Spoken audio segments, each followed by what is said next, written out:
What's up, everybody? Welcome back to another video. We're shooting another video here with Coach Alicia, resident purple belt. I'm Andrew. We're here at Nexus Jiu-Jitsu in Folsom. Right, she had a good idea. I was like, what should we do for a video? She said north-south and executioner, which, like she said, basically encompasses Nexus Jiu-Jitsu. Here, pain incentive is a big part of our jiu-jitsu, and the concept of never taking the brutality out of jiu-jitsu is how we live our jiu-jitsu lifestyle. There's nothing more brutal than an executioner. There's an argument for which two motions are the top two most brutal motions in jiu-jitsu: inside heel hook and executioner.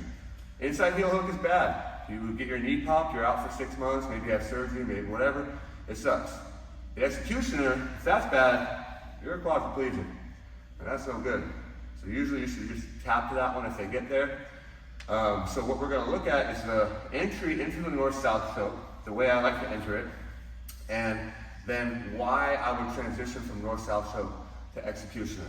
Now, one concept I want you all to know and remember and constantly keep in the back of your mind is, when it comes to strangles, there's duration to every strangle.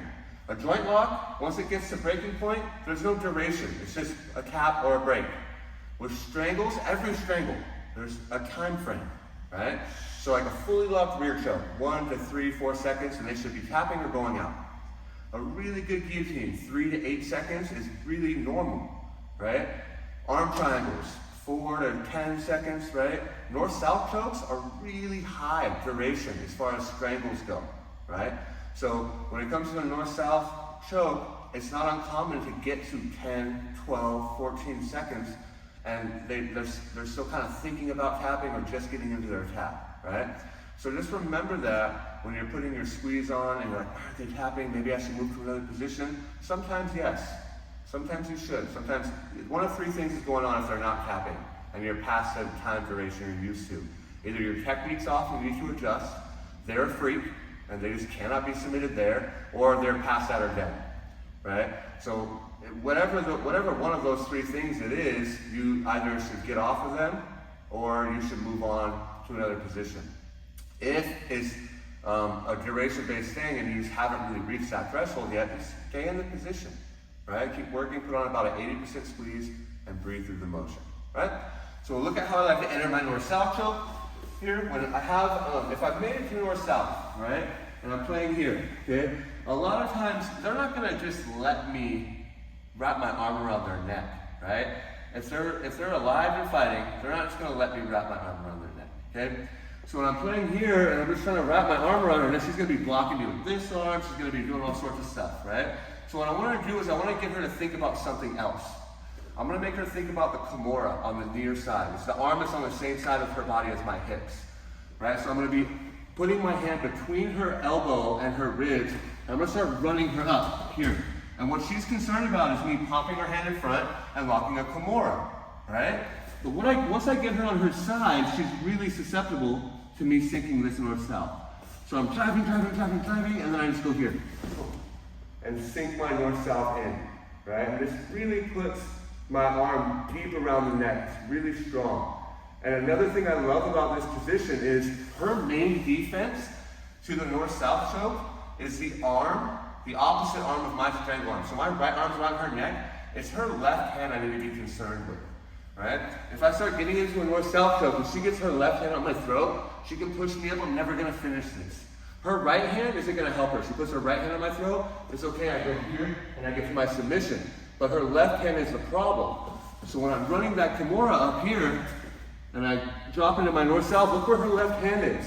Put your left hand on my throat. It's not gonna happen, because I already had it in kind of a Kimura position, right? So now from here, what I'm gonna look to do is punch this hand to her hip. So I go here, and I punch it to her hip.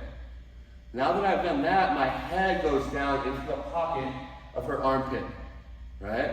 So I'll switch sides. So I'm playing here, right? I punch this hand to her hip, and now my head goes down here, right? Now she's never gonna get her hand in front of my throat, right? So now what I have is a primary arm, my strangle arm, and my secondary hand, or reinforcing hand. Right? My primary hand is going to go palm down. This is really important. Okay? It goes palm down, and my secondary hand is going to come in palm up and get my good grip here. Okay? Now what I like to do is I like to sink away a little bit, and then I walk my hips towards their head. And that's just pressing their neck into my strangle arm. So I walk my hips towards their head, and then here I'm just going to close my left shoulder to my left wrist.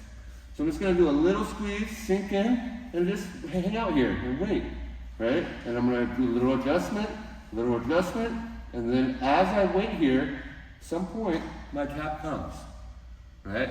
So right there, I was squeezing with about 30-40%, right? And that's why the submission came a little late, but that's what you can expect with north-south. It's going to take some time, right? So I'll do the other side again. So I'm running up this Kimura, sinking into my north-south, right? I push her hand to her hip, drop my head, connect my hand, adjust, and sink into the motion. And there's my submission, right? Very, very, very powerful, okay? I finish a lot of good people, a lot of tough people with this motion. Now, if she does get her hand around my neck, executioner. I'm basically going to say thank you because execution is so fun to do to people, right? So we're playing here. I'm running up this Kimura. I drop here. And she's able to get her hand in front of my neck, okay? And she starts pushing me away. As she pushes me away, I'm going to bring my knee in close to her head. And my other leg's going to step over. You can start to see where the problem is here for her, okay? I'm going to switch sides. So playing here. I'm running her up, dropping her to my side. Here, she gets her hand in front of my neck, starts lifting me up. I'm going to bring my knee close to her head. And I'm going to step over here. Now, we're both facing to the left. I want to face back towards the camera. So I'm going to sit her up and scoot underneath her here. And now I triangle my legs around her body. And then here, just arch. And there is my executioner, okay? One more time. Playing here. I'm gonna do the other side. Running up, locking in this north-south. She gets her hand in position. So I'm gonna bring my knee close to her head, step over. I'm gonna sit underneath her here and pull her to the other side, right? So I'm gonna go here, lock my triangle, arch. And there is my executioner. You can connect your hands as well, like a guillotine, if you want. I just generally put my hand on my chest, go to second base, and I just get to work right there, right? Because of the position I'm in, where my legs are, where my arm is, my whole body, my hips, my back against her spine. Not her spine, her neck, right? It's like a really weak part of her body against arguably the strongest part of my body, right? So we're looking at entering our north-south choke by threatening the Kimura. If we can get their defensive hand out of the way, we can lock that strangle and get good finishes. If they can get that defensive hand in place, we just step over to executioner and finish the fight right there. Brutal, awesome, a lot of pain incentive, love it. And again, that describes Nexus Jiu-Jitsu to a T. Okay? If you like the video, thumbs up. Got any questions? Anything you want to see in the future, talking points, throw it down in the comments. If you haven't subscribed, click that subscribe button. Again, it's Alicia, one of the coaches that helps me out a lot here at Nexus Jiu-Jitsu in Folsom. I'm Andrew. Try it, let me know how it goes, beat up your friends, knock out some executioners. You can laugh at them and never let them forget it. All right?